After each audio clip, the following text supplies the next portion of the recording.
On va avoir une deuxième méthode MCMC qu'on appelle l'échantillonnage de Gibbs. Donc, on va être encore dans un contexte où on va générer nos échantillons en chaîne. Le nouvel échantillon qu'on génère va dépendre de l'échantillon précédent. Et un des problèmes ou des désavantages de Metropolis Hastings auxquels on va s'attaquer, c'est le fait qu'on a cette fameuse loi à déterminer. Okay? Puis, selon la qualité de cette loi-là, je vais accepter ou plus ou moins longtemps. Donc, une bonne loi de proposition, de proposal distribution, une bonne loi instrumentale, va idéalement me permettre d'accepter constamment pour qu'on ne reste jamais au même point. Donc, avec l'échantillonnage de Gibbs, essentiellement, on va se débarrasser d'avoir à spécifier cette fameuse loi instrumentale. Alors, la version de base de l'échantillonnage de Gibbs, c'est un algorithme qui est vraiment pas compliqué. Qu'est-ce que je fais? Bien, je prends mon dernier échantillon, puis ça va devenir mon nouvel échantillon. Je vais commencer avec ça, mais je vais choisir une de ces dimensions aléatoirement, puis avec la même probabilité pour chaque dimension. Donc, j'échantillonne K aléatoirement et uniformément dans l'ensemble des entiers de 1 jusqu'à D majuscule, où D, c'est la taille de mes vecteurs. Et là, qu'est-ce que je fais? Bien, je change la valeur à cette dimension-là dans mon vecteur ZL, donc ZLK ici. Puis je vais l'échantillonner de la loi qui correspond à c'est quoi la conditionnelle de cette dimension-là, étant donné la valeur de mon vecteur dans toutes les autres dimensions. Donc moi, j'ai Z1 jusqu'à ZLK-1, ZLK+1 jusqu'à ZLD. Donc ça, en fait, parfois je vais l'écrire sous la forme d'un vecteur avec cette notation-là ici, pour dire c'est le vecteur, c'est tout le vecteur Z, L, mais sans sa km composante. Okay.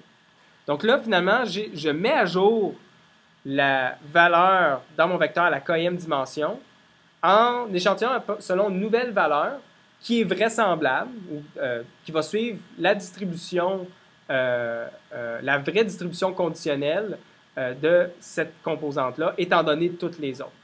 Donc, c'est comme si je disais, bien, pour la km composante, qu'est-ce qui serait vraisemblable selon mon modèle? Puis je vais le remplacer par ça. Et là, je retourne ce nouveau vecteur-là, ZL, où il y a juste une dimension qui a changé. Ça, c'est l'échantillonnage de Gibbs.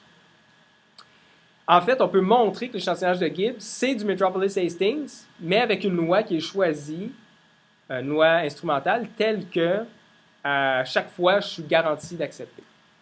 Okay? Donc, on se rappelle que la probabilité d'accepter, il y avait ce terme-là ici, qui était le ratio entre la probabilité de ma proposition sur la probabilité de là où j'étais avant. Là, j'avais un terme qui passait de Z étoile à l'échantillon précédent, puis de l'échantillon précédent à ma proposition Z étoile. Bien, dans ce cas-ci, la probabilité, donc on va considérer ça ici, ça serait égal à quoi pour l'échantillonnage de Gibbs? En fait, dans Z étoile, tout ce qui a changé, c'est la km composante. C'est la probabilité de la nouvelle km composante, étant donné toutes les composantes dans le vecteur. Même chose ici, c'est tout juste que tout ce qui change, c'est dans quel vecteur je regarde. Si je regardais étoile, mais là maintenant je conditionne sur étoile. Ici en avant, je vais avoir L-1, là, je vais continuer sur L-1. Et ce terme-là ici, ben, c'est quoi? Donc le produit de ça, c'est bel et bien Z, P de Z étoile. Okay? Donc ce que j'ai exploité, c'est le fait que la probabilité de X et Z, c'est la probabilité de Y sachant X fois la probabilité de X. Donc ici, la probabilité de Z étoile, c'est quoi? C'est la probabilité de toutes les autres composantes excepté K fois la probabilité de la km composante sachant toutes les autres composantes. C'est juste une autre façon d'écrire la même chose. J'ai fait la même chose en bas ici. Mais là, dans l'échantillonnage de Gibbs, je change juste une composante, c'est-à-dire que ma proposition, c'est toutes les autres composantes excepté la km, c'est exactement la même que dans mon échantillon précédent. Donc, dans mon équation ici, je peux toutes les remplacer. Okay? J'ai remplacé les Z L-1 de tout sauf K par Z étoile de tout sauf K. Là, ben, qu'est-ce qu'on a? On a que ça s'annule avec ça, ça s'annule avec ça, et ça s'annule avec ça. Donc, c'est égal à 1. Donc, la probabilité d'accepter, dans l'échantillonnage de Gibbs, c'est égal à 1 si on le voit sous la loupe du Metropolis Hastings. Et visuellement, ça a l'air de quoi? Imaginons que j'ai une gaussienne comme ça, okay, avec une covariance assez forte entre Z1 et Z2. Bien, à chaque fois, qu'est-ce que je fais? Je me déplace selon un des axes, okay, qui est choisi, puis à chaque fois, l'axe est choisi aléatoirement.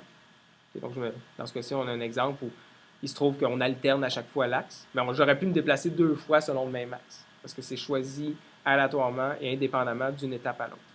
Donc, si je me trouvais avec une valeur de Z2 qui est ici, bien, ça veut dire que j'échantillonnerais Z1 selon une gaussienne, qui serait la conditionnelle de Z1 étant donné Z2.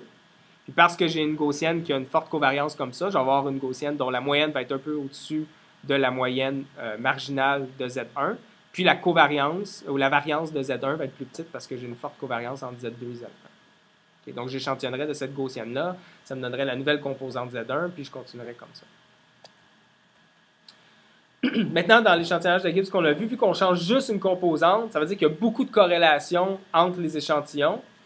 Fait qu'on a une autre variante qui est plus utilisée en pratique, qui est la variante cyclique. Qu'est-ce qu'on fait? Bien, ZL, on l'initialise à ZL-1, notre dernier échantillon. Et pour toutes les dimensions, donc de K est égal à 1 jusqu'à D, je vais prendre la KM composante, puis je vais l'échantillonner selon sa loi conditionnelle, étant donné toutes les autres composantes. Fait que je vais cycler à travers chacune, puis là, la première, je vais l'échantillonner, étant donné toutes les autres suivantes. Ça me donne une nouvelle valeur. Maintenant, j'échantillonne la deuxième, je l'échantillonne étant donné ma nouvelle valeur pour Z1, puis toutes les autres qui suivent. Puis je continue comme ça. Fait que toutes les valeurs vont être mises à jour comme ça. Toutes les dimensions de mon vecteur Z, elle, va être mise à jour. Et là, je retourne ça. Donc ça permet de réduire la corrélation dans ma séquence. Puis à noter qu'en fait, l'ordre dans lequel on traverse les différentes dimensions n'est pas important. C'est-à-dire que je pourrais faire de D jusqu'à 1, je pourrais y aller dans un ordre aléatoire. C'est pas vraiment important.